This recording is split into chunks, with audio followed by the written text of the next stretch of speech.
Salut à tous, j'espère que vous allez bien. Donc c'est parti, review de ce tournoi olympique qui vient de se terminer. Donc déjà, excusez-moi d'avance, j'ai l'oreille gauche complètement bouchée, donc je m'entends pas parler. Excusez-moi si je parle un petit peu fort dans cette vidéo. Allez, c'est parti, on passe tout de suite au top et au flop dans ce tournoi.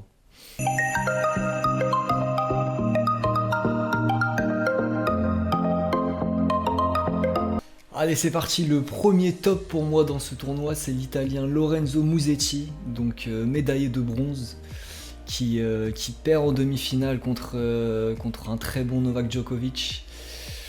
Donc voilà, l'Italien qui continue sa belle saison, qui progresse, qui joue particulièrement bien sur terre battue. Donc il fait logiquement partie de mes tops. Donc concernant son parcours, il va gagner au premier tour contre Gaël Monfils facilement 6-1, 6-4. Il va ensuite gagner contre l'Argentin Navone 7-6, 6-3. Il va ensuite gagner contre l'Américain Fritz 6-4, 7-5. Et il va ensuite éliminer Zverev, le tenant du titre, médaillé d'or au JO de Tokyo. Donc grosse performance, 7-5, 7-5. Et comme je vous disais, il perd en demi contre Djokovic 6-4, 6-2. Où voilà, le Serbe était bien au-dessus. Mais voilà, très bon tournoi pour ce joueur. Et ça fait logiquement partie d'un top.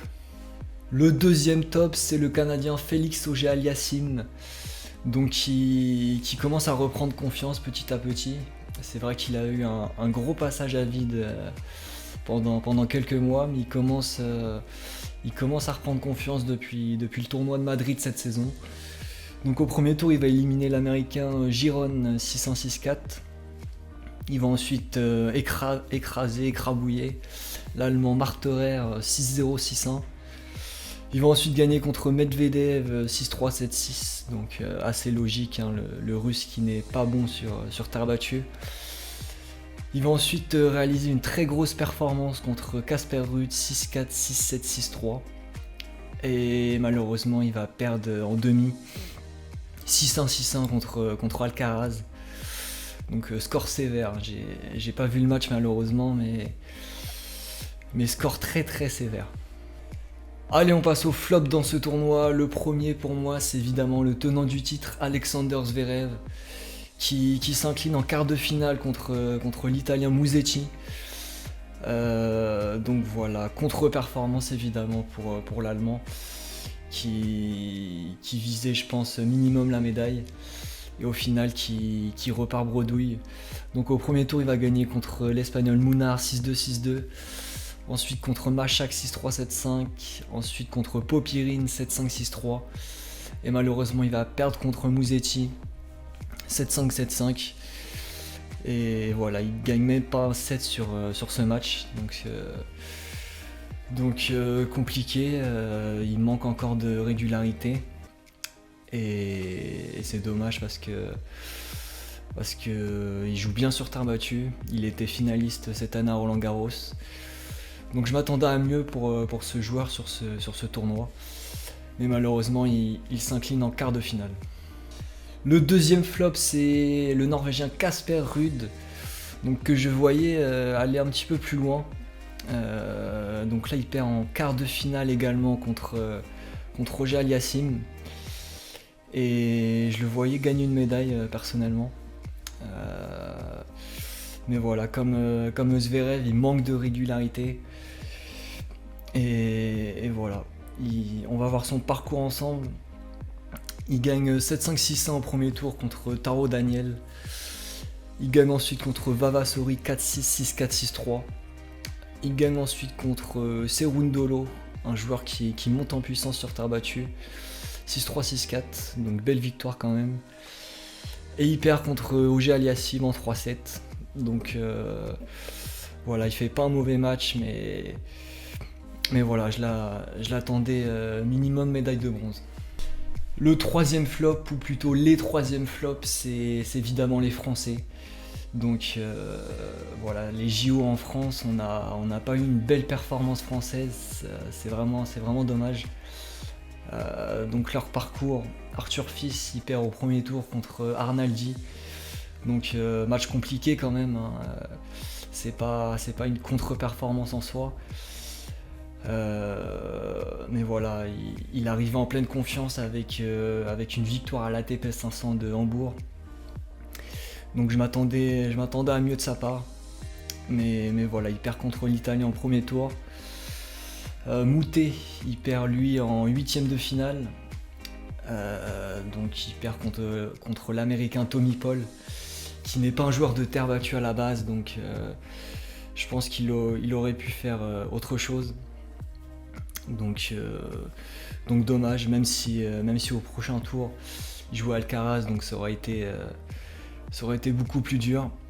Donc finalement c'est pas si mal qu'il perde contre l'Américain. Ensuite mon fils qui perd au premier tour 6-1, 6-4 donc, contre Musetti. Donc Musetti, très bon joueur en ce moment. Voilà, Gaël, je pense qu'il a fait ce qu'il a pu. Mais l'Italien était au-dessus tout simplement. Et enfin, Hugo Humbert qui perd lui au deuxième tour. Il bat le Hongrois Marozsan au premier tour, donc belle performance. Mais malheureusement, il perd au deuxième tour contre Cerundolo en 3-7, 7-5, 6-7, 7-5. Donc voilà, il fait un bon match contre un bon joueur de terre battue. Donc vraiment dommage. Je me rappelle plus de son parcours après, mais je crois qu'il devait jouer Casper Ruud après, donc ça aurait été compliqué de toute façon. Mais voilà, pour résumer côté français, c'est un flop tout simplement. Et ouais, je m'attendais à mieux pour des JO à Paris dans notre pays. Voilà, c'est tout pour les tops et les flops. On passe tout de suite au meilleur match dans ce tournoi.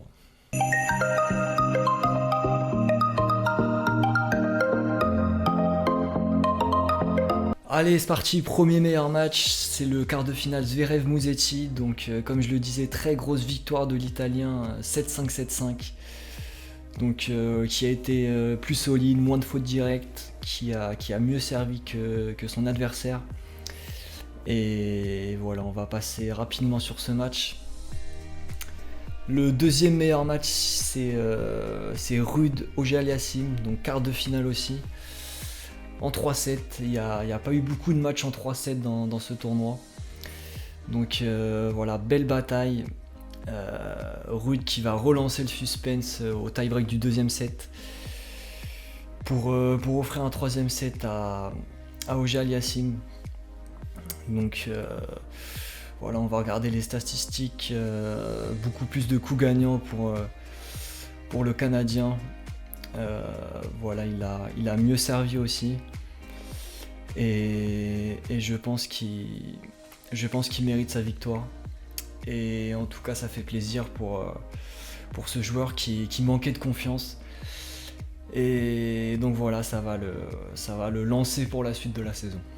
C'est tout pour les meilleurs matchs, on passe tout de suite à l'analyse de la finale.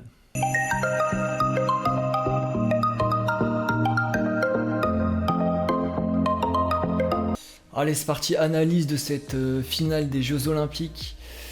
Donc avant ça, on va regarder le parcours des deux joueurs. Donc Alcaraz qui gagne au premier tour contre Habibadi, 6-3, 6-1, 6-1, 7-6 contre Griekspoor, 6-4, 6-2 ensuite contre Safoulin, 6-3, 7-6 contre l'américain Tommy Paul et 6-1, 6-1 contre Auger-Aliassime. Donc l'espagnol qui n'a pas concédé le moindre set et qui arrivait vraiment physiquement au top de sa forme physiquement et tennistiquement. Donc voilà, léger avantage pour Alcaraz sur cette partie. On passe à Djokovic, donc lui il a gagné au premier tour 6-0, 6-1 contre Ebden, 6-1, 6-4 donc contre Nadal. On va faire un petit point sur ce match quand même, où Nadal est passé complètement à travers son premier set, et même le début du deuxième parce qu'il perdait 6-1, 3-0 je crois. Donc ça sentait vraiment pas bon pour l'Espagnol. Donc voilà, sursaut du champion après. Réaction de Nadal. Honnêtement, je croyais à la remontée. Avec le public, Nadal qui lâchait ses coups, qui commettait beaucoup moins d'erreurs. Un Djokovic qui se crispait un petit peu. Donc je croyais vraiment au troisième set, même si ça aurait été dur de toute manière. Djokovic était vraiment au-dessus sur ce match. Donc voilà, il gagne 6-1, 6-4 contre Nadal. Ensuite 7-5, 6-3 contre Kopfer. 6-3, 7-6 contre Tsitsipas. Et 6-4, 6-2 contre l'Italien Musetti. Donc pareil que Alcaraz, Djoko qui n'a pas perdu un set du tournoi. Donc voilà, je disais qu'il y avait un avantage pour Alcaraz, mais pas vraiment. Il y a un avantage au niveau de l'âge, quoi. Mais sinon en termes de temps passé sur les cours, c'est quasiment similaire, je pense. Donc voilà pour le parcours de Djokovic. Donc avant cette finale, 3-3 dans les face-à-face, dont le dernier match récemment à Wimbledon où Alcaraz a étrillé Djokovic en 3 petits sets. Donc 3 partout dans leur confrontation, mais 1 partout sur terre battue, donc vraiment issue très incertaine avant cette finale. Honnêtement, je pouvais pas dégager un favori avant ce match. Donc voilà, on passe tout de suite aux résultats. Donc vous voyez Djokovic, médaillé d'or olympique, le seul titre qui manquait à son immense palmarès, qui gagne en 2-7 au terme d'un match incroyable de près de 3 heures, 7-6, 7-6. Et vraiment sur ce match, rien à dire. Djokovic qui a vraiment été époustouflant de régularité. Voilà, très peu de fautes directes. Vraiment très très solide. On a retrouvé le Djokovic de l'année dernière. Pas loin de son meilleur niveau même, je dirais. Vraiment impressionnant. Alcaraz qui n'a pas fait un mauvais match, mais qui a été surpassé au moment important. Donc 2 tie-breaks gagnés facilement par Djokovic. Donc voilà, belle victoire pour Djokovic, méritée. Et Alcaraz, bien sûr déçu de ce match. Je regarde un petit peu les statistiques. Ouais, ça confirme ce que je disais, mérité pour Djokovic. Donc voilà, Djokovic médaillé d'or olympique, et ça promet en tout cas une très belle fin de saison tennistiquement. Donc voilà, ce tournoi olympique qui relance la fin de saison. Vraiment victoire très intéressante de Djokovic qui a rassuré tout le monde, je pense. Donc voilà, très très belle fin de saison qui s'annonce entre Alcaraz, Sinner et Djokovic. Sinon, concernant le tournoi, vraiment beau tournoi. Il n'y a pas eu des matchs exceptionnels, mais la finale a rattrapé tout ça, on va dire. Donc voilà, on se retrouve pour le prochain Master 1000. Donc le Master 1000 de Toronto au Canada. Et voilà, prenez soin de vous. Ciao ciao.